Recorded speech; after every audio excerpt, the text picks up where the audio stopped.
Dude. Mike Jack. Give Mike Jack 1 to the zoo. 15.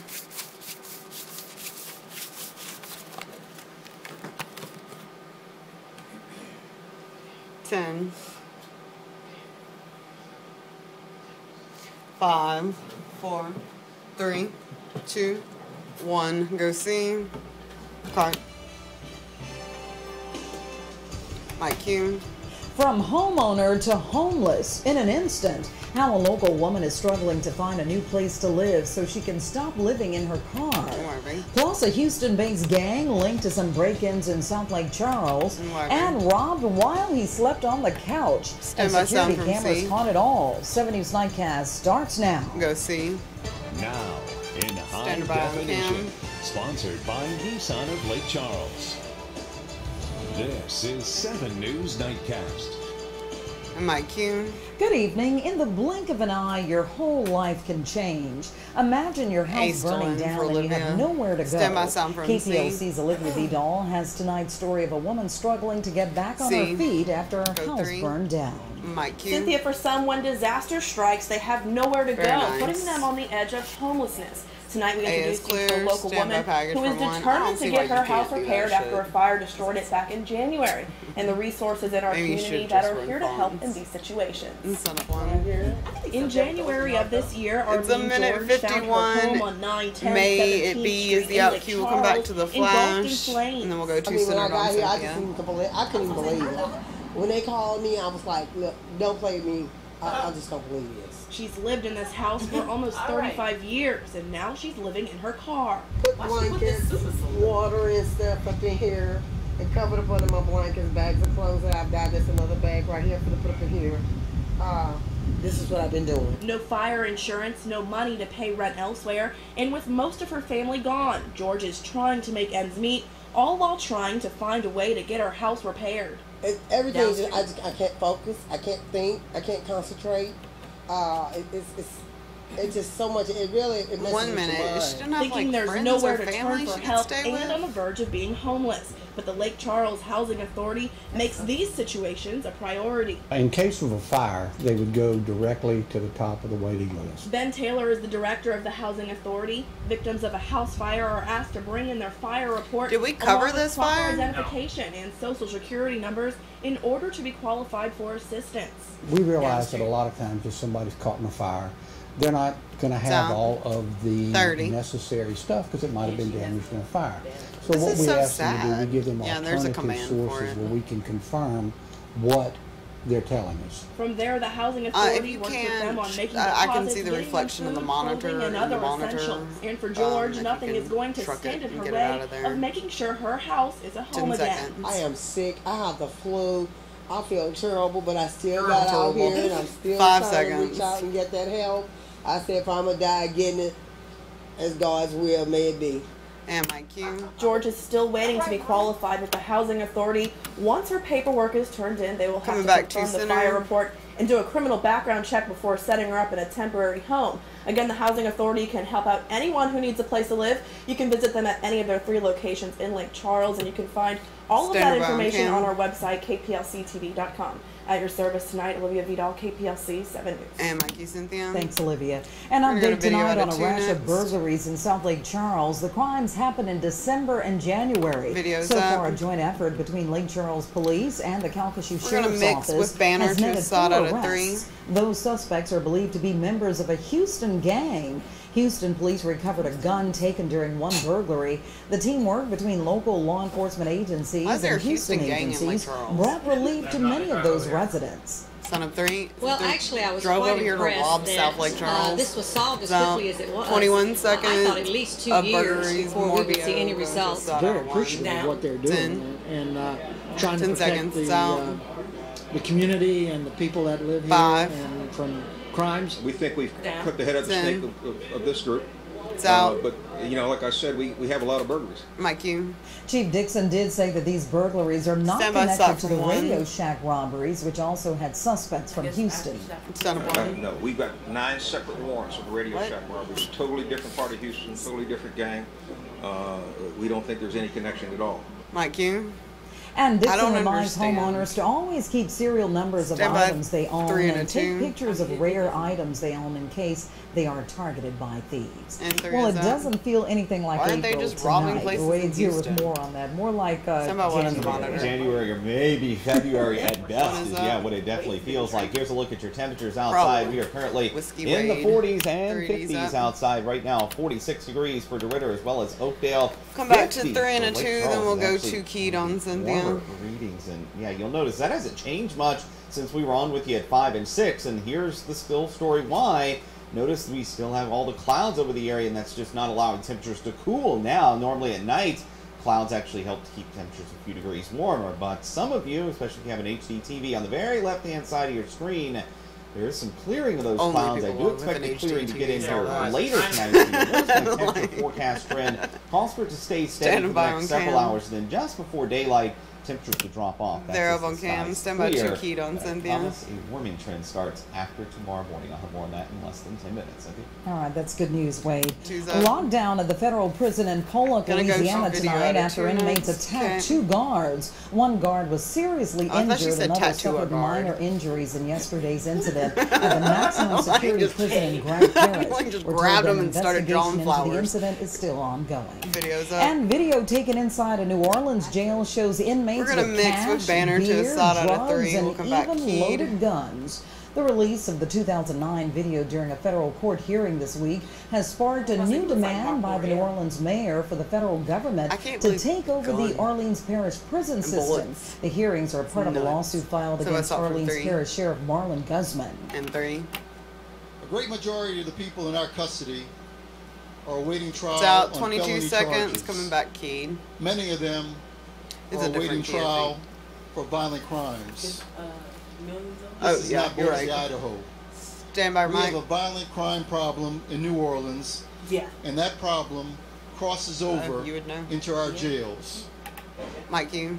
In a statement released earlier this week, Guzman said he closed the House of Detention in 2012 because of its state of disrepair and lack of proper security measures. A new bill could help the state figure out a way to collect millions and millions of dollars. The new bill would create a centralized system to collect money owed to the state. Right now, there's a little over $1 billion sitting on the books owed to various state agencies. As it stands now, the agencies are responsible for collecting their own fees and money that's owed to them. Send them to. Right now, we've got one college 18 going seconds, its own our direction, money. and one agency doing this, and or wait, another the bill agency doing the out nothing. queue, more VO coming back in. We're not collecting our money. It's frustrating to me as a citizen and as a taxpayer that this wasn't fixed long ago. I can't change that. I can change it now, and that's why I'm bringing the bill. 5, yeah, my cue. The hope is that the new effort will end up paying for itself and that the state could see some money this year. People in Memphis mark the anniversary of Martin Luther King Jr.'s death.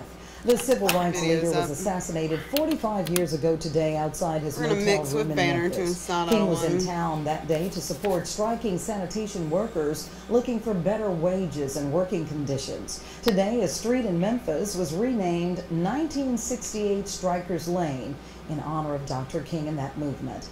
After the naming, people marched to the National Civil Rights Museum, which was built at the site of the Lorraine Motel where King was shot.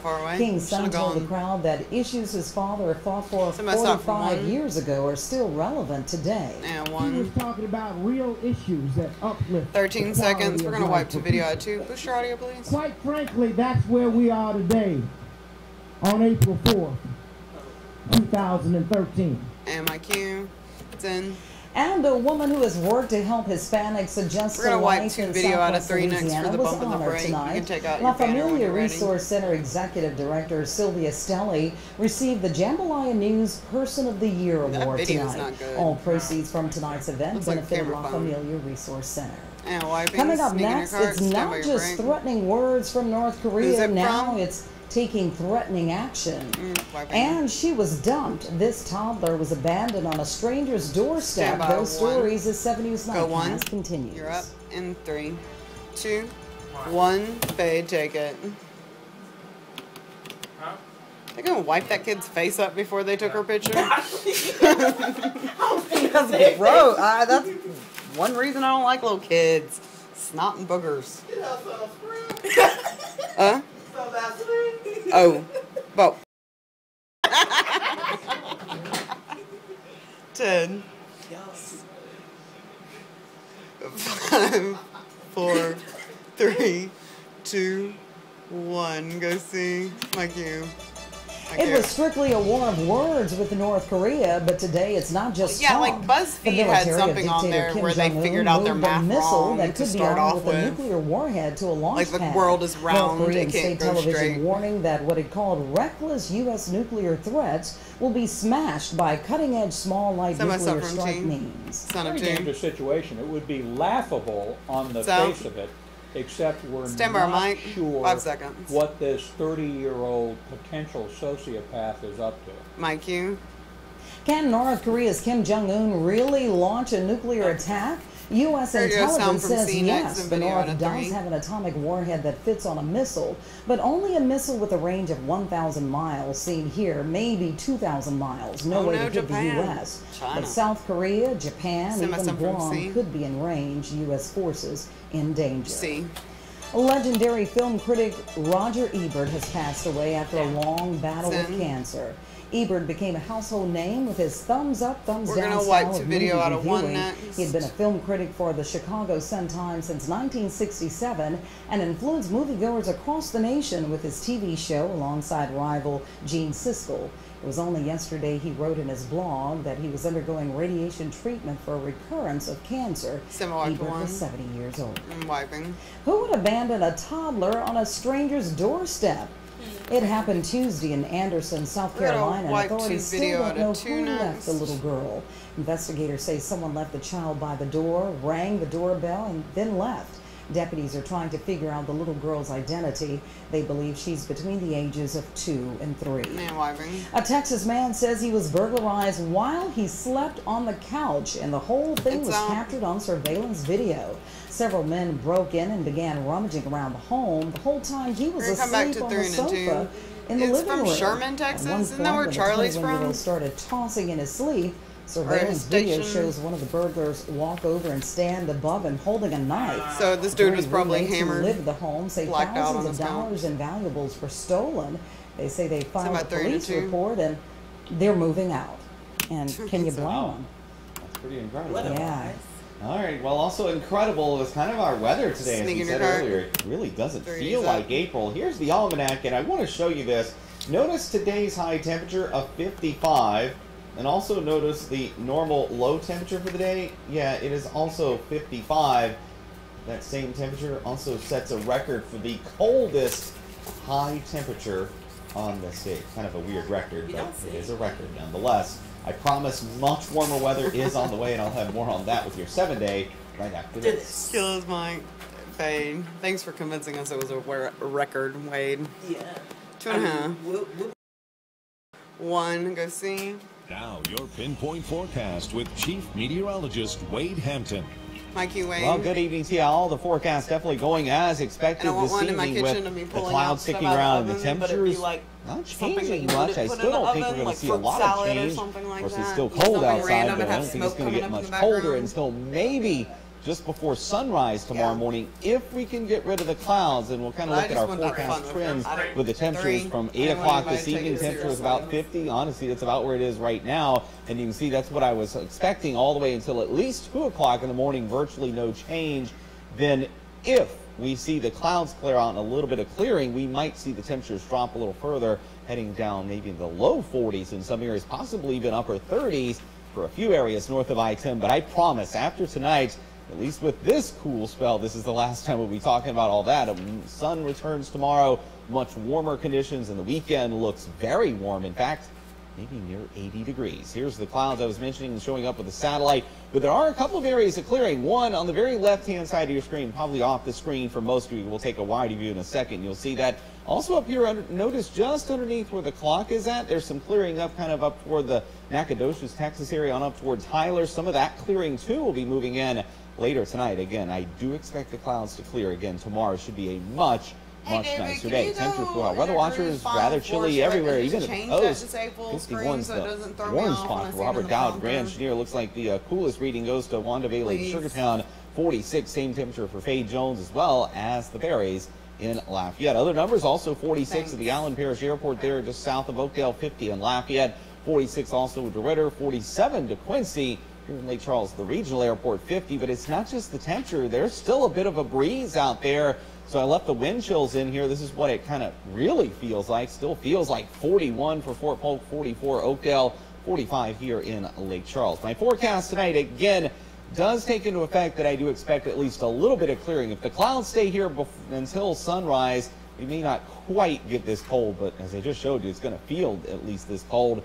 Low 40s, maybe even a few upper 30s. So get ready for a very chilly one in the morning. Here's the wider view, I promise. Notice there's the Corpus Christi area. That's where the edge of the clearing is now. I will say it's not moved as quick as I thought it would, but this clearing to our north has moved on south again. There's the Tyler area, even approaching Shreveport with some of the clearing skies.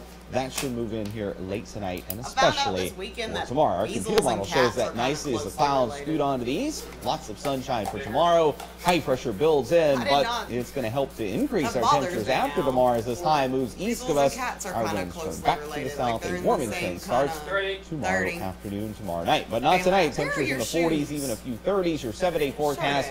There's your warming trend. Look at those afternoon highs approaching 80 degrees, especially by Sunday. We all know. Yeah, after saying some 30s on the map for tonight, it'll be nice to say 60s for morning lows Sunday through much of next week. Talk about a swing in temperatures. A welcome change.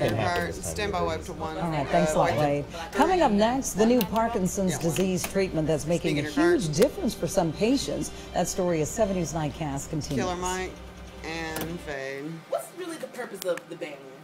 The banner? Yeah. Information? 30. I swear his head is like this big. He's huge. He's so big. You don't like that shirt? No. I don't. I like it.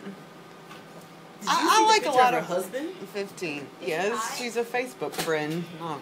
No, he's not cute. He doesn't without it. 5, 4, 3, 2, 1. Set up 1. Hey, Rebecca, Donnie will be here. She's with the Women's Commission Conference. Yeah. She's going to give us a little taste. Yeah. And Italian police intercepted about the money. Gold worth $7.5 million as a man was traveling with his wife and kids. Sunrise starts tomorrow morning at 4:30.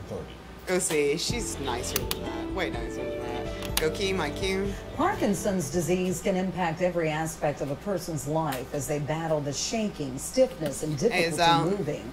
When medications aren't enough or the side effects are too great, a deep brain stimulator can get the person back to comfortable living, as KPLC's Brittany Glazer shows us in tonight's HealthCast. It sounds like a sci-fi or swaying weapon. is a big step for Minute 45 standard out Q2 key for the diagnosed with Parkinson's disease in 2005. Somebody noticed my arm would swing, and then after a while, I sit there and my hand goes shaking. Oh, did she meet him that way? Royer had to leave his job as a crane operator because of the uncontrollable muscle movements.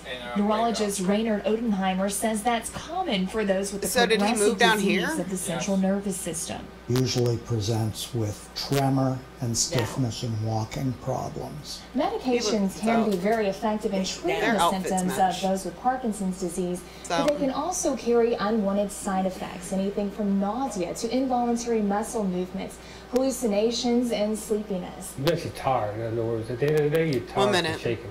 Royer was maxed out on his medication dosages and wiped out from the side effects. That's when Dr. Odenheimer recommended a deep brain stimulation implant. Delivers electrical stimulation to an area of the brain, and it's considered a non-destructive surgical procedure which can control the symptoms. The small pacemaker-like device sends electrical signals to the part of the brain controlling movement. Good luck. You got a backpack right here you can feel. You don't really feel nothing else, but I mean, it stops you from shaking. For Royer, the improvement was instant. Right away. As soon as they turn it on. It's been 3 years since Royer had the implant, and he says it's given him the confidence to share his experience with other Parkinson's patients. If you're a type person don't like taking pills and stuff like this, is the best way to go. It really helps you out. You don't shake. At your service with Standing Healthcast, Brittany Glazer, KPLC 7 News. And Mikey, Cynthia. Deep brain stimulation is also effective for people with Tourette's, chronic pain, and depression. The National Parkinson Foundation chapter of Southwest Louisiana we'll come back to the same key, then we'll go to video out of 3. Parkinson's programs here through the Downtown Lake Charles Crawfish Festival. That's next weekend. We've got more information on the health page at KPLC-TV.com. And speaking of research dollars for Parkinson's disease, just this week, President Obama unveiled a $100 million initiative to map the human brain for the first time. We're going to mix 2 aside out of 1. That it can lead to new treatments for brain disorders like Parkinson's, Alzheimer's, and epilepsy, while creating new technologies and jobs in science. Think about what we could do once we do crack this code. Imagine if no family had to feel helpless watching loved one disappear. Stand by the mic, coming back to 2 and 2. Parkinson's, the struggle in the grip of epilepsy. Mike Q. It's still up to Congress, though, to approve the money for this project. And well, Drew is here with sports, and the weather has been tough on the baseball schedule. It has. All that rain on Wednesday, still affecting a lot of games today. But the Bar Buccaneers do not seem bothered by the water. And you're up in 3. Sports is up next. 1, Fade, take it. Ooh, you are punching. 2.5. Say what now? Are you making fun of the way I'm punching? No, I mean, I'm really getting life from it right now. What? Are you... Okay, as I took this, are you getting turned on by aggressive directing skills? I'm still recording audio, and I am keeping this 2 minutes. One day I was filling out some application something. I text her. What was my license plate number? I can't remember. I think I was filling out for my partner or something. And I needed to know my Well, like, I remember, like, if people have weird ones, 15, like, if they say something, like, it spells a word out or something. I remember those people. 10. I have a truck. Oh, yeah, like... Oh, that's what that means? 5, 4, 3, 2, 1. Go see. Standing by. With Drew Shirley, local Go Key, my cue. The Bar Buccaneers are the #1 ranked baseball team in Louisiana Class 5A, but they're just #2 in their own district after losing to Sulphur in a 1-0 9-inning duel on Tuesday. Tonight the Bucks tried to get back on track against Acadiana. Video's up. No score in the bottom of the We're third. gonna wipe 2 video out of 2. Bucks getting fired up. Bo Jordan at the plate. He grounds it up to first, and here comes Braden Barrett, and he is safe at home. Barb leads 1-0. Still in the third, the Bucks load the bases for Sloan Dieter. He comes to the plate and unloads the bases. Kind of grumpy. Way back to left, it is a home run, a grand slam for Dieter. 4 of his 7 RBIs. Barb takes a 5-0 lead. What is up with the camo? Gunnar Leger was dialed in on the mound. He punches out Tristan Laporte in the 4th. And then it's Bo Jordan at bat again. This time he drills the ball down the left field line. Here comes Charlie Yorks, and here comes Braden Barrett right behind him. 7-0 Barb, and the Bucks go on to win by run rule 12-2 in 5 innings.